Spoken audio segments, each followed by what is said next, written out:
from St. Louis Public Radio. This is St. Louis on the Air. When it rains, that fertilizer runs off of the farm and into our waterways. And the nutrients in that fertilizer essentially, keep promoting plant growth in the form of algae blooms in this case. And some of those blooms can produce toxins. The safety limit deemed from the U.S. Environmental Protection Agency is 8 parts per billion. The test at Lake Centralia came in at 41,000. I'm Sarah Fensky.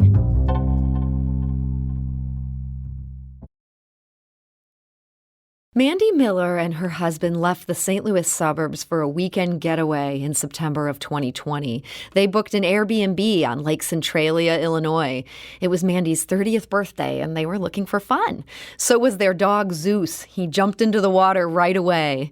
But that night, the 115-pound golden retriever started vomiting. By the next morning, he was largely unresponsive and having seizures. The couple took him to a local vet who told them he needed to go to a larger facility.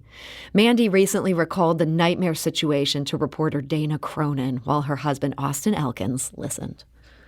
And so we load him back on my beach towel into the truck, and I remember driving with you there and just asking Zeus to hold on. And that we were going to do everything we could to get him help. And when the seizures got progressively worse, I think you and I made eye contact. And we started telling him that it was okay. That if he had to go, that he was loved and that he was a good boy. And eventually we just, when it became very clear that he had just moments left, pulled over and just held him until he was gone. Now, Mandy's husband, Austin, realized very quickly what might be the cause of Zeus's illness. I had a suspicion early on that it had something to do with toxic algae because it was something in Nebraska that, especially in the summertime, lakes were getting closed all the time. And that is Austin Elkins and his wife, Mandy Miller. Their dog died just 10 hours after jumping into Lake Centralia. And Austin's hunch was correct. Zeus's symptoms were a textbook case of toxic algae poisoning. It's a big problem in many parts of the Midwest. And it's also the focus of Dana Cronin's recent story about Zeus. That's a story that also looks at the bigger picture. Dana is a Harvest Public Media reporter based at Illinois Public Media in Champaign, Illinois. And she joins us today. Dana Cronin, welcome. Thank you so much for having me. So, Dana, this is such a tough, sad story. Do we know for sure that toxic algae killed Zeus?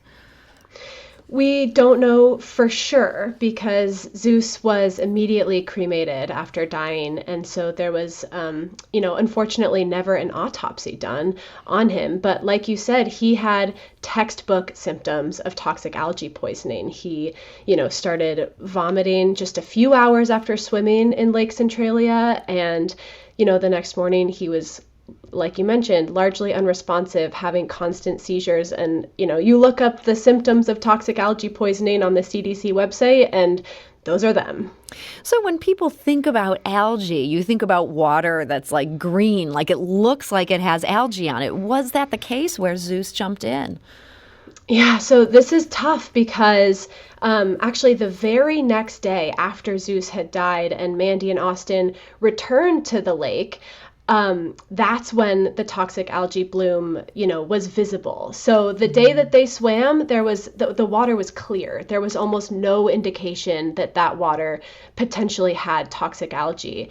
And that's a really, that's a tough situation because a lot of times we can visibly see, we know that water is not safe to swim in, right? But it really is a matter of timing in a lot of cases. That's so scary. And I understand that Mandy Miller also got sick from this same lake jump. Can people ever become very seriously ill from this? Yeah, absolutely. Yeah, Mandy experienced actually, somewhat similar symptoms to Zeus on a lesser scale, but she herself experienced, gastrointestinal issues, vomiting. She had blood work done, a few months after being in the lake, and her levels came back really high, meaning she had, severe liver damage. And she and her husband, Austin, both had rashes all over their bodies that stuck around for months.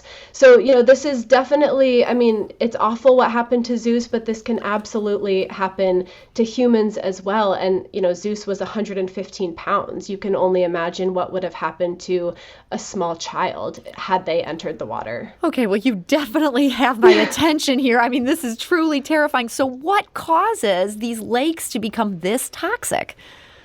Right. So toxic blooms essentially need two things to form. One is warmer temperatures. So these blooms, typically crop up during summer months, and our summers are getting longer, I should say, thanks to climate change. So that's, these conditions are, these toxic algae blooms are becoming increasingly common due to climate change.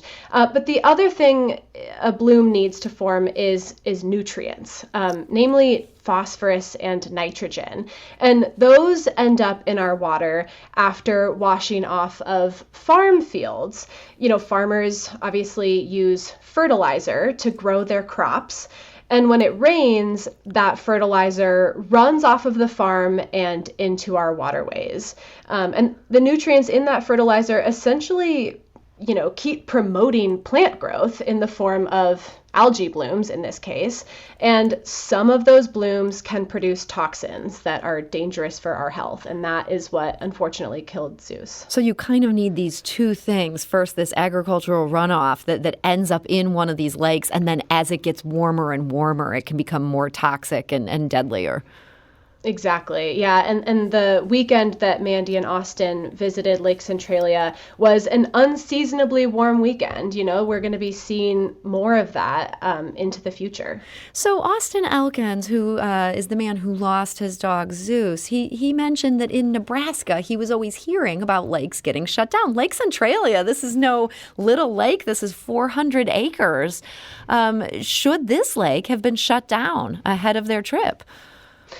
It should have been, yeah. Hindsight is 2020, right? It should have been shut down absolutely prior to the trip. The Illinois EPA eventually came out to test the lake for a toxin called microcystin. That's the toxin that ultimately killed Zeus that forms from these algae blooms.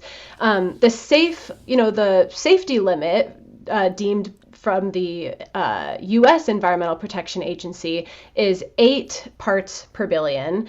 The test at Lake Centralia came in at 41,000 parts per billion. Wow. So this was just extremely toxic water that they were swimming in, but they would have had no idea because Illinois doesn't do regular testing for microcystin in all of its lakes. And like you mentioned, Lake Centralia is a hot destination in the summer, and even there, regular testing does not occur. So Illinois is not doing regular testing. Is Missouri doing regular testing?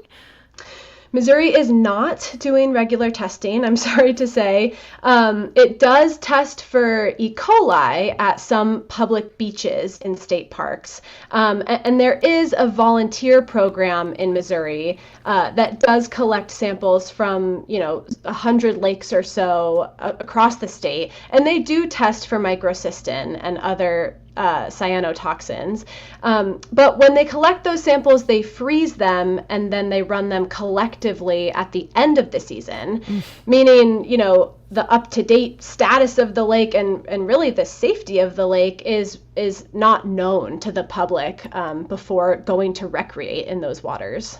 So Austin had mentioned that Nebraska is shutting things down. Nebraska must be doing some testing. In our final minute here, is what Nebraska is doing something that could be implemented by these other states if they chose to take this seriously? It could, although, of course, with anything, with any state government program like this, the funding is really necessary to make that happen. Nebraska's program is very costly, tens of thousands of dollars per year. And a lot of states, Illinois and Missouri included, just don't have that level of funding available to them. Wow. Well, this is such a sobering story. I have to ask you real quick here. How are Mandy and Austin doing today? Oh, I'm happy to report they have a new dog, a new golden retriever named Midas, who I had the pleasure of meeting, and he is just the sweetest boy. So there is somewhat of a happy ending here. Well, we're glad to hear that for Mandy and Austin. But man, this is I'm just terrified right now, and I hope people will be listening to this and taking this seriously. It seems like something, especially the later days of summer, as that water gets warmer, people need to pay attention to this. Dana Cronin, thank you so much for joining us today. Thank you so much for having me. And Dana is a reporter at Harvest Public Media. She's based at Illinois Public Media in Champaign, Illinois. You can listen and read her full feature on toxic algae blooms. Get the information you need. Visit our website at stlpr.org.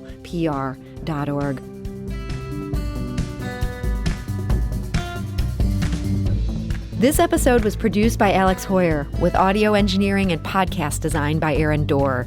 Our executive producer is Alex Hoyer. St. Louis on the Air is a production of St. Louis Public Radio.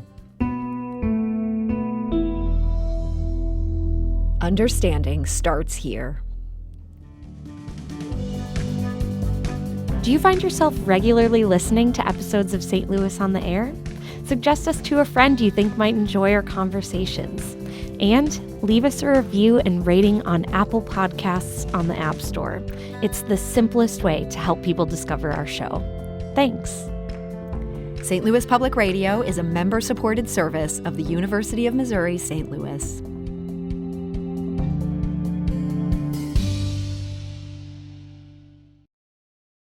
Support comes from the Missouri Forest Products Association, honoring Arbor Day on April 26th, with an ongoing commitment to sustainable stewardship and conservation of Missouri's forests.